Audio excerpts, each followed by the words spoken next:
He released his debut album under a stage name for fear people wouldn't buy it if they found out he was gay, and an inquiry has heard it was Crispin Dye's sexuality which may have cost him his life. He was a lovely human being and, he shouldn't have died the way he did.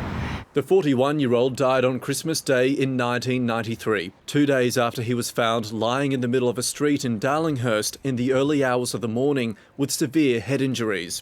For almost 30 years, Mr. Dye's clothes were never examined until this year, after the Special Commission of Inquiry into LGBTIQ hate crimes ordered DNA testing. It's now revealed DNA from a bloodstain on the back of Mr. Dye's jeans matches DNA collected from the scene of a burglary in northwest Sydney in 2002. The man the DNA belonged to died by suicide later that year. The inquiry heard he'd been charged over 2 assaults around the time of Mr. Dye's death. The fresh examination also uncovered 2 pieces of paper in the pocket of Mr. Dye's shirt, but the notes were degraded and suitable fingerprints could not be identified. It is plainly unsatisfactory, Commissioner, that this evidence has lain untouched for nearly 30 years without being found or subjected to testing.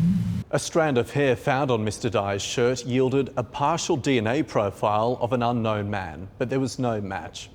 Counsel assisting submitted the inquiry should recommend that police monitor their DNA databases in the hope of identifying a match in the future. So many people who could have helped this inquiry have died. New South Wales Police says it'll make its own submissions at the appropriate time.